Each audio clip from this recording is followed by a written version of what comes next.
Hi எல்லாருக்கும் வணக்கம். Welcome back to our channel. என் சேனலை சப்ஸ்கிரைப் பண்ணவங்க எல்லாருக்குமே ரொம்ப ரொம்ப நன்றி. இது சித்ரா பௌர்ணமி அன்னைக்கு நம்ம வீட்டில் சத்யநாராயண பூஜை நான் எப்படி செஞ்சேன் அப்படிங்கிறத உங்களோட ஷேர் பண்ணியிருக்கேன். வீட்டில் ஏதாவது ஒரு விசேஷம் நல்ல நாள் பூஜை அப்படின்னா நம்ம வீட்டில் மாயிலை தோரணம் கட்டுவோம். நான் ஒரு இனுக்கு மாயிலை மட்டும் கொண்டு வந்து வாசலில் கட்டி வச்சுருக்கேன். அன்னைக்கு என்னுடைய சமையல் பண்ணது நான் எதையுமே vlog எடுக்கல. சமையல் எல்லாமே சூப்பராக முடிச்சுட்டேன். 5 மணிக்கு எல்லாமே முடிச்சுட்டு அதுக்கப்புறமா தான் வீடியோ எடுக்கவே ஆரம்பிச்சிருந்தேன். ஃபஸ்ட்டு பால் பாயசம், அதுக்கப்புறமா இது பொடலங்காய் போட்டு கூட்டு வச்சுருந்தேன். அடுத்ததாக சுண்டல் பண்ணியிருந்தேன். இதில் தயிர் சாதம் இருக்குது. தயிர் சாதம் தாளிச்சு விட்டு தான் செஞ்சுருந்தேன். அடுத்ததாக நாட்டு சக்கரை போட்டு சக்கரை பொங்கல் பண்ணியிருந்தேன். அதுதான் இது கலர் அதனால தான் டார்க்காக இருக்குது. இது புளியோதரை, அதுக்கப்புறமா இது கூடவே வெள்ளை சாதம் தனியாக வடித்து வச்சுருந்தேன் சாம்பாருக்காக வேண்டி. அதுக்கப்புறம் வெண்டைக்காய் போட்டு சாம்பார் வச்சுட்டேன். சாமிக்கு கண்டிப்பாக பருப்பு இருக்கணும்ல, அதனால சாம்பார் வச்சுட்டேன். இது கூடவே தொட்டுக்கிறதுக்கு வாழைக்காய், இன்னொரு சைட் டிஷ் முன்னாடியே காட்டியிருந்தேன்ல பொடலங்காய் போட்டு கூட்டு வச்சுருந்தேன் அது. அதுக்கப்புறமா இது பெருமாளுக்கு சத்யநாராயண பகவானுக்குன்னே ஸ்பெஷலாக செய்யக்கூடிய கோதுமையில் கேசரி பண்ணியிருந்தேன். சமையல் எல்லாத்தையும் முடிச்சுட்டு திரும்ப ஒரு தரம் போயிட்டு நான் தலை குளிச்சுட்டு வந்தேன். பூஜைக்கு முன்னாடி இப்போ காலையிலேயே நம்ம பூஜை பண்ணுறோம் அப்படின்னா அது பிரச்சனை இல்லை. சாயந்தரம் பண்ணுறோம் அப்படின்னா நம்ம கடைக்கு எங்கேயும் கூட போயிட்டு வந்திருப்போம். அதனால திரும்ப ஒரு தடவை தலை குளிச்சுட்டு அதுக்கப்புறமா தான் பூஜையிலே உட்காந்தேன்.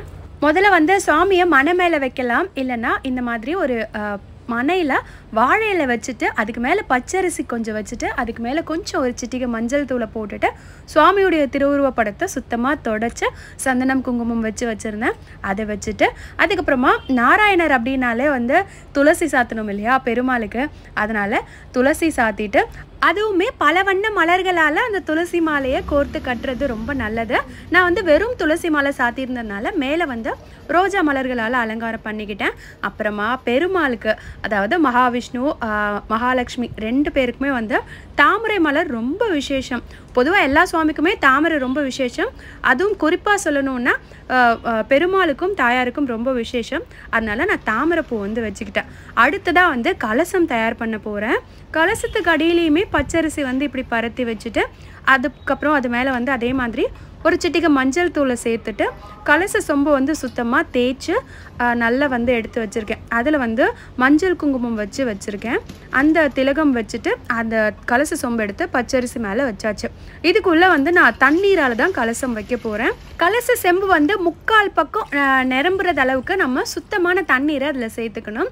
அது கூடவே எனக்கு ஒரு 2.5 செம்பு தண்ணி அளவுக்கு பிடிச்சது இந்த கலசத்தில், அதை சேர்த்துட்டேன். இது கூடவே வாசனை பொருட்கள், அப்புறம் கலசத்தில் சேர்க்க வேண்டிய மங்கள பொருட்கள் 5, 9, 11 எண்ணிக்கையில் சேர்க்கலாம். நான் 5 எண்ணிக்கையில் சேர்த்துருந்தேன். முதலாவதாக பன்னீர், ரெண்டாவது பச்சை கற்பூரம். பச்சை கற்பூரத்துக்கு தெய்வீக ஆற்றல் ரொம்ப அதிகமாக இருக்குது. கண்டிப்பாக பச்சை கற்பூரத்தை நீங்கள் கலசம் வைக்கும்போது சேர்த்துக்கோங்க. நான் பச்சை கற்பூரத்தை நுணுக்கி சேர்த்துட்டேன். மூணாவது ஜாதிக்காய், மாசிக்காய். அடுத்ததாக ஏலக்காய் சேர்த்துக்கிட்டேன். கடைசியாக மஞ்சள் ஒரு சிட்டிகை சேர்த்துக்கிட்டேன். மஞ்சள் பொடி இது நம்ம பகவான் ஆண் தெய்வம் இல்லையா, அதனால நான் மஞ்சள் மட்டும் சேர்த்துக்கிட்டேன். பெண் தெய்வமாக இருந்தால் குங்குமமும் சேர்த்து சேர்க்கணும். நான் இவருக்கு மஞ்சள் மட்டும்தான் சேர்த்துக்கிட்டேன். அடுத்ததாக கலசத்துக்கு மேலே வைக்கக்கூடிய அந்த கும்பம் தேங்காய் இருக்குல்ல, அதை சுத்தமாக நான் கழுவி எடுத்துட்டேன். மேலே கொஞ்சம் அந்த தேங்காயுடைய நாரெல்லாம் இருந்துச்சுன்னா அதில் க்ளீன் பண்ணி எடுத்து வச்சுருங்க. அதுக்கப்புறமா தேங்காயை சுத்தமாக அலசி எடுத்துட்டு மஞ்சள் முழுக்க பூசணும். தேங்காயில் ஒரு இடம் கூட விடாமல் முழுக்க கீழேருந்து மேல் நோக்கி மஞ்சள் முழுக்க தடவிட்டு திலகமிடணும். குங்குமத்தில் திலகம் எப்போதுமே சுவாமிக்கு நாம் இந்த மாதிரி கும்பம் தயார் பண்ணும்போது நீல வாக்கில் தான் நம்ம திலகம் வைக்கணும் சுவாமிக்கு.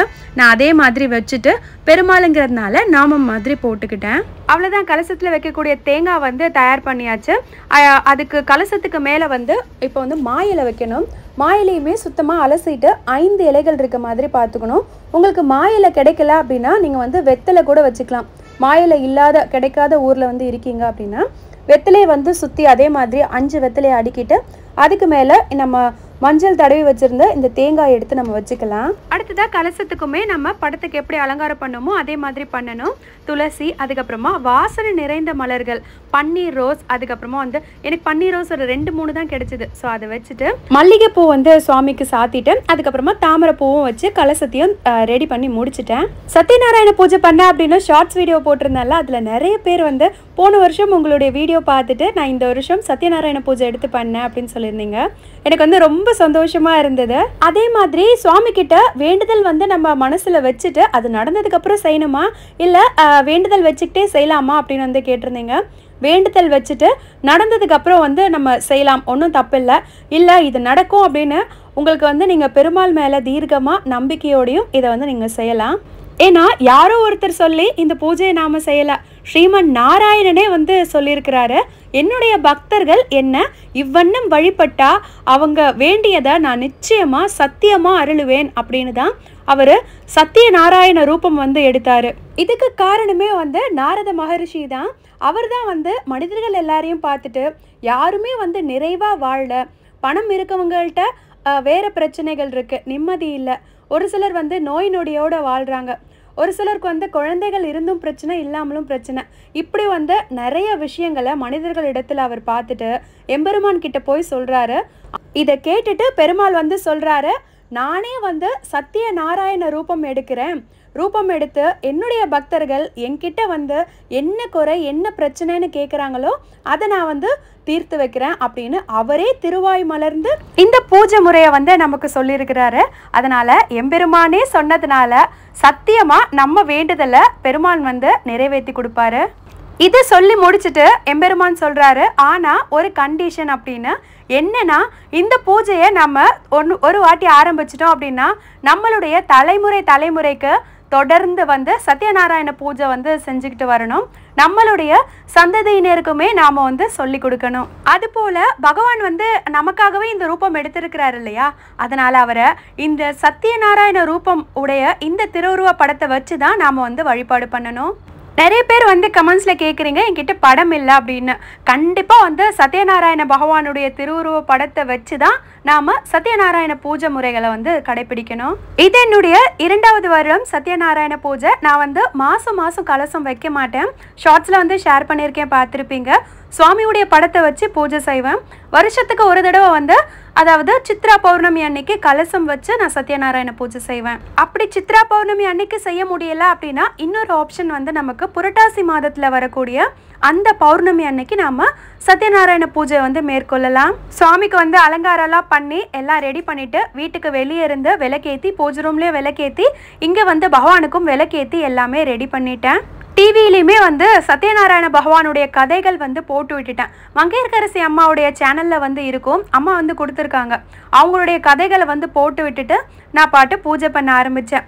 முதல்ல வந்து விநாயகருக்கு துதி சொல்லிவிட்டு அவருடைய துதி சொல்லிவிட்டு என்னுடைய குலதெய்வம் சூப்பர் ஹீரோ செல்லக்குட்டி முருகரை வந்து வேண்டிட்டு அதுக்கப்புறமா நாராயண பகவானுக்கும் வணக்கங்களை சொல்லிவிட்டு 108 சத்யநாராயண போற்றி வந்து சொல்லிக்கிட்டே துளசியால் வந்து அர்ச்சனை பண்ணேன். எனக்கு வந்து சான்ஸ்கிரிட் லாங்குவேஜில் தெரியாது, நீங்கள் கூகுளில் வந்து 108 சத்யநாராயண போற்றிகள் தமிழ் அப்படின்னு போட்டால் 108 போற்றி வந்து வரும். அதை படிச்சுக்கிட்டே துளசியும் அதுக்கப்புறமா மலர்களும் வந்து கொஞ்சம் ரோஜா மலர்கள் வந்து எடுத்திருக்கேன், அதையும் இதோடு சேர்த்து கலந்துட்டு நான் வந்து சுவாமிக்கு 108 முறை அவர்களுடைய போற்றியை சொல்லி அர்ச்சனை பண்ணிக்கிட்டே நான் வந்து சுவாமிக்கு நல்லபடியாக வந்து ஸ்லோகன் சொல்லி முடிச்சிட்டேன். அடுத்ததாக வந்து சுவாமிக்கு பூஜாரையில் இலை போடுவோம். ஸோ வாழை இலையை சுத்தமாக வந்து தொடச்சி கழுவி எடுத்துட்டு சுவாமிக்கு வந்து இலை போட்டுட்டேன். நான் சுவாமிக்காக பண்ணி வச்சுருந்த எல்லா நைவேத்தியங்களையும் எடுத்து இலையில் வந்து பரிமாற ஆரம்பித்தேன். முதல்ல இனிப்பு வைக்கணும் அப்படின்னு சுவாமிக்கு வந்து சக்கரை பொங்கல் வச்சுருந்தேன். நம்ம வந்து புரட்டாசி மாதம் தலையில் போடுவோம்ல, அதே முறையில் நான் வந்து எல்லா நைவேத்தியங்களுமே சுவாமிக்காக செஞ்சுருந்தேன். உங்களுக்கு என்னென்ன நைவேத்தியம் வைக்கணும் அப்படின்னு ஆசைப்படுறீங்களோ எல்லாமே வந்து நீங்கள் பகவானுக்காக வைக்கலாம். பெருமாள் வந்து ரொம்ப சந்தோஷமாக ஏற்றுக்குவார். நீங்கள் வந்து அவருக்காக வேண்டிட்டு ஒரு பழமும் தண்ணியும் கொடுத்தா கூட வந்து போதும். அன்பாக கொடுத்தோம் அப்படின்னா சுவாமி வந்து நம்ம என்ன கொடுத்தாலுமே ஏற்றுக்குவார். இதெல்லாம் எனக்கு செய்யணும் அப்படின்னு ஆசை, அதனால செஞ்சுருந்தேன். குறிப்பாக சொல்லணும் அப்படின்னா கோதுமையால் செய்யப்பட்ட ஏதாவது ஒரு வகை பிரசாதத்தை நாம் வந்து சத்யநாராயண பகவானுக்குன்னே வந்து ஸ்பெஷலாக வைக்கணும். நான் வந்து சம்பா கோதுமையில் கேசரி பண்ணி சுவாமிக்காக வச்சுருந்தேன். நான் வந்து எம்பெருமான் கிட்ட வேண்டிக்கிட்டேன், இதெல்லாம் எனக்கு வந்து உனக்காக செய்யணும் அப்படின்னு ஆசைப்பா, அதனால நான் செஞ்சுருக்கேன். ஏதாவது குறை நிறை இருந்தால் என்னை மன்னிக்கணும் அப்படின்னு வந்து நான் அவர்கிட்ட கேட்டுக்கிட்டேன். பாசி பருப்பால் ஆன நைவேத்தியம் வைக்கிறதுமே ரொம்ப நல்லது. நான் சக்கரை பொங்கல் செய்யும் போதே வந்து பாசிப்பருப்பு அதில் சேர்த்துட்டேன். ஸோ பாசிப்பருப்பு வந்து ஆல்ரெடி சேர்த்தாச்சுங்கிறதுனால தனியாக பாசிப்பருப்பு பாயசம் வந்து பண்ணலை. இந்த தடவை வந்து பால் பாயசம் பண்ணலாம் அப்படின்னா அதுதான் நைவேத்தியம் பண்ணியிருந்தேன். ஏன்னா தொடர்ந்து வந்து பாசிப்பருப்பு வச்சு தான் நைவேத்தியம் பண்ணிட்டு வரேன். அதனால இந்த தடவை மாற்றி பால் பாயசம் பண்ணிட்டேன். வரலட்சுமி நோன்புக்கு வந்து பண்ணுறது போல் சத்யநாராயண பூஜைக்குமே நம்ம அக்கம் பக்கம் உள்ளவங்க, ஃப்ரெண்ட்ஸ், ரிலேட்டிவ்ஸ் எல்லாரையுமே வந்து கூப்பிட்டு செய்யலாம். நான் வந்து பக்கத்தில் உள்ள அத்தைங்களை மட்டும் எப்போதுமே வந்து கூப்பிடுவேன். ஸோ அவங்கள கூப்பிட்டுருந்து வந்து இந்த பூஜையை செஞ்சுருந்தேன். சத்யநாராயண பூஜை வந்து பொதுவாக மாலை நேரத்தில் செய்கிறது ரொம்ப சிறப்பு. ஏன்னா நம்ம பௌர்ணமி அன்னைக்கு வந்து செய்கிறோம்ல, அப்போ நிலா முழுசாக இருக்கும், முழு நிலா இருக்கும். சந்திர பகவான் வந்ததுக்கு அப்புறமா இந்த பூஜையை வந்து செய்கிறது அவ்வளோக்கு அவ்வளோ வந்து சிறப்பு. நான் ஒரு 7 மணிக்கு மேலே தான் பூஜை வந்து செய்யவே ஆரம்பிச்சிருந்தேன். அதுக்கப்புறமா இலை போட்டு படையல் போட்டு சுவாமிக்கு 108 போற்றிகள்லாம் சொல்லி சுவாமி கும்பிட்டு முடிச்சதுக்கப்புறமா ஒரு ஊதுபத்தி எடுத்துட்டு மாடிக்கு போயிட்டு சந்திர பகவானை வந்து அந்த ஊதுபத்தி காட்டி நம்ம மனசில் என்ன இருக்கோ, நமக்கு என்ன வேண்டுதல் இருக்கோ அதை சந்திர பகவான் கிட்டேயுமே சொல்லிட்டு நம்ம வந்து அவருக்கு அந்த ஊதுபத்தியை 3 தரம் ஆரத்தி காட்டுற மாதிரி 3 தரம் காத்திட்டு ஊதுபத்தியை வந்து அங்கேயே வச்சுட்டு வரலாம், இல்லை திரும்ப கொண்டு வந்து கூட பூஜையில் வச்சிடலாம். ஸோ அந்த மாதிரி வந்து காட்டிட்டு வந்துடணும். நம்ம வீட்டில் வந்து எந்த பூஜை செஞ்சாலும் நான் சாயை வந்து பக்கத்தில் வச்சுட்டு தான் செய்வேன். ஆள் இல்லைனாலுமே வந்து எங்கே இருக்க அப்படின்னு மிரட்டியாவது கூப்பிடுவேன். பிகாஸ் எனக்கு அவள் வந்து பூஜை பண்ணும்போது பக்கத்தில் இருக்கணும், அவள் பார்க்கணும், இது எல்லாத்தையுமே வந்து அவள் கற்றுக்கணும். அப்படிங்கிறதுனால நம்ம சின்ன வயசுலேருந்தே வந்து இறை பக்தியோடு வளர்ந்தோம் அப்படின்னா நம்ம வந்து கொஞ்சம் நல்லொழுக்கத்தோடு வளரலாம் அப்படிங்கிறது என்னுடைய பர்சனல் ஒப்பீனியன்.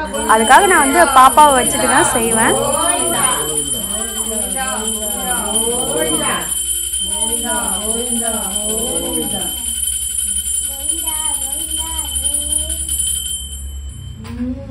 சித்ரா பௌர்ணமி அன்னைக்கு வந்து நம்ம வீட்டு பக்கத்தில் உள்ள கோயிலையுமே விசேஷம். சிவபெருமானுக்கும் தாயாருக்கும் வந்து திருக்கல்யாணம் நடக்கும். அதனால் மதியம் போல் அங்கே போயிட்டு அவங்களுடைய திருக்கல்யாணத்தையும் பார்த்துட்டு வீட்டுக்கு வர்றதுக்கே மணி ஒரு 1:30 போல் ஆயிடுச்சு. கோயிலில் வந்து சாப்பாடு கொடுப்பாங்க, பட் நான் வந்து அங்கே சாப்பிடல. நானும் சாயும் வந்து வந்துட்டோம். ஏன்னா அன்னைக்கு வந்து நான் விரதம், அத்தை மட்டும் சாப்பிட்டுட்டு வீட்டுக்கு வந்திருந்தாங்க. அதுக்கப்புறமா வந்து 1:30 மணி ஆயிடுச்சா. ஸோ 2 மணிக்கு மேலே தான் வந்து சமைக்க ஆரம்பிச்சிருந்தேன். ஆல்மோஸ்ட் ஒரு 3 மணி நேரம் போல் ஆச்சு எனக்கு சமையல் எல்லாமே கம்ப்ளீட்டாக செஞ்சு முடிச்சுட்டு அதுக்கப்புறமா தான் வந்து பூஜை ஆரம்பித்தேன்.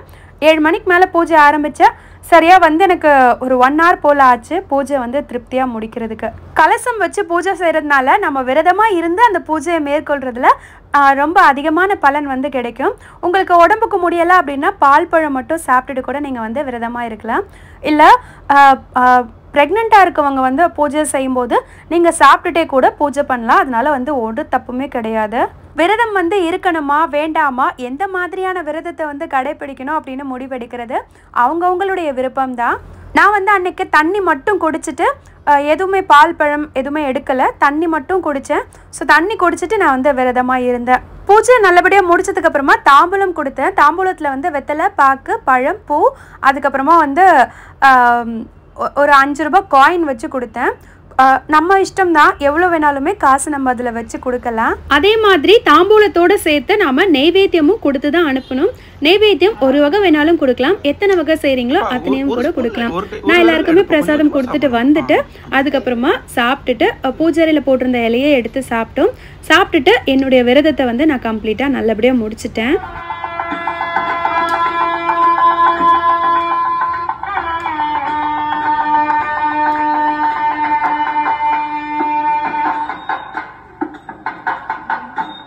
மதியம் போல் வந்து வீட்டு பக்கம் உள்ள கோயிலில் சிவபெருமான் திருக்கல்யாணம் வந்து பார்த்துட்டு வந்தேன்னு சொல்லியிருந்தேன்ல, அவரும் அம்மனும் வந்து நைட்டு வீதி உலா வந்தாங்க.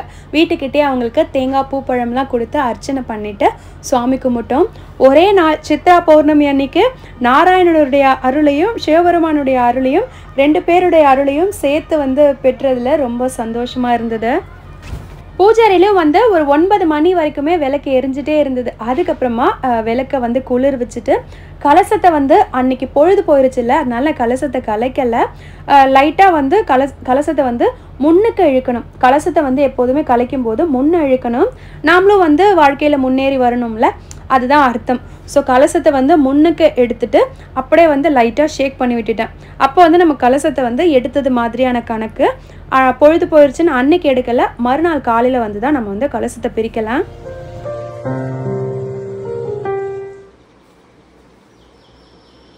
காலையில் சூரிய உதயத்துக்கு அப்புறமா சுத்தமாக குளிச்சுட்டு வந்துட்டேன் கலசத்தை எடுக்கிறதுக்காக. சுவாமிக்கு நம்ம அர்ச்சனை பண்ணோம்ல, இந்த துளசி பூ இது எல்லாத்தையுமே ஒரு கவரில் பேக் பண்ணிவிட்டு தண்ணியில் விட்டுருங்க. இல்லைனா கால் மிதி படாத இடத்துல வந்து கொண்டு போட்டுருங்க. சுவாமிக்கு வச்சுருந்த படத்தில் உள்ள பூ எல்லாத்தையுமே வந்து கம்ப்ளீட்டாக எடுத்துட்டு விளக்கு எல்லாத்தையுமே வந்து தேய்க்கிறதுக்காக எடுத்து வச்சுட்டேன். சுவாமியுடைய திருவுருவ படத்தை கொண்டு போய் பூஜையிலே வந்து மாட்டி வச்சுட்டேன். நிறைய பேர் கேட்டிங்கல்ல, இதை கூட பகவானுடைய படத்தை பூஜையில் வைக்கலாமா அப்படின்னா தாராளமாக வச்சு பூஜை பண்ணலாம். கலசத்தை வந்து அங்கேயும் பிரிக்கலாம், பூஜையில் கொண்டு போய் வச்சுமே நம்ம வந்து பிரிக்கலாம். கலசத்தை கொண்டு போய் பூஜையில் வச்சுட்டு சுவாமிக்கிட்ட வந்து நான் வேண்டிக்கிட்டேன், நம்ம உங்களுக்கு என்ன வேணுமோ நீங்கள் வந்து அதை வேண்டிக்கலாம். எனக்கு வந்து என்ன பூஜை பண்ணாலுமே எனக்கு என்ன வேண்டுறது, எனக்கு வந்து மனசில் நிறைய கவலைகள் குறைகள் இருக்குது. ஆனாலுமே வந்து அவங்கள்ட்ட அதை கேட்குறதுக்கு எனக்கு வந்து வாய் வர மாட்டேங்குது. அவங்களுக்கே வந்து தெரியும்ல நமக்கு என்ன பண்ணணும் அப்படின்னு. நான் அதுதான் அவர்கிட்ட சொல்லிட்டேன், பகவானே உங்களுக்கு தெரியும் நான் வந்து நிறைய வந்து ஃபேஸ் பண்ணி வந்திருக்கேன். நிறைய கஷ்டங்கள், நிறைய அவமானங்கள் நிறைய வந்து நான் ஃபேஸ் பண்ணி தான் வந்து வந்திருக்கேன். வாழ்க்கையை வந்து கடந்து வந்திருக்கேன். அதனால உனக்கு தெரியும்ப்பா எனக்கு வந்து என்ன பண்ணணும் அப்படின்னு. நான் உங்ககிட்ட எதுவும் கேட்க போகிறதில்ல அப்படின்னு வந்து சொல்லியாச்சு. சொல்லிவிட்டு அதுக்கப்புறமா கலசத்தை வந்து பிரிச்சுட்டேன். பூ எல்லாத்தையும் எடுத்துகிட்டு தேங்காய் எடுத்துகிட்டு கலச தண்ணி வந்து வீட்டு ஃபுல்லாக வந்து தெளிச்சு விட்டுட்டேன். கலச தண்ணியை வந்து பூஜையில் கலந்துக்கிட்டவங்களுக்கு கூட நாம் வந்து கொடுக்கலாம்.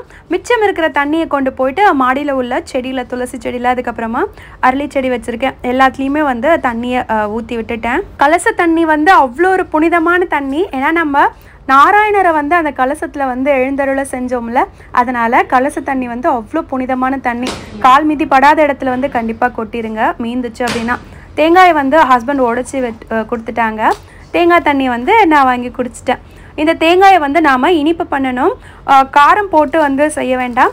இந்த தேங்காயில் வந்து நம்ம தேங்காய் பர்ஃபி, அதுக்கப்புறமா நம்ம தேங்காய் போலி பண்ணுவோம்ல, அதுக்கு கூட நம்ம வந்து வச்சு ஸ்டஃபிங் மாதிரி வச்சு கூட சமைச்சிக்கலாம். அதுக்கப்புறமா நம்ம சுவாமிக்கு கலசத்து கீழேயும் சுவாமியுடைய படத்து கீழேயும் இலை போட்டு அதில் பச்சரிசி வச்சுருந்தோம்ல, நான் வந்து பூஜையில் அன்னபூர்ணிக்கு வைக்கிற அரிசி, இந்த மாதிரி சுவாமிக்கு பூஜைக்கு யூஸ் பண்ணுற பச்சரிசி எல்லாத்தையுமே ஒரு கேரி பேக்கில் கலெக்ட் பண்ணிட்டு வருவேன். தயிர்காரம்மா வந்து வருவாங்க, அவங்களுடைய பசுவுக்கு வந்து அரிசி வாங்கிட்டு போவாங்க, அவங்கள்ட்ட வந்து கொடுத்து விட்டுருவேன். ஸோ அவ்வளோதான், பூஜையை நான் இப்படி தான் சூப்பராக ரொம்ப மன நிறைவோடு சந்தோஷமாக வந்து பண்ணி முடித்தேன். இந்த வீடியோவை இதோட முடிச்சுக்கிறேன். வீடியோ பிடிச்சிருந்தா லைக் பண்ணிக்கோங்க. நீங்கள் நம்ம சேனலில் புதுசாக பார்க்குறீங்க அப்படின்னா ப்ளீஸ் சப்ஸ்கிரைப் பண்ணிக்கோங்க. சப்ஸ்கிரைப் பண்ணாமல் பார்க்குறவங்களும் சப்ஸ்கிரைப் பண்ணிக்கோங்க. இன்னும் ஒரு இன்ட்ரெஸ்டிங்கான வீடியோவில் பார்க்கலாம். அது வரைக்கும் பாய்.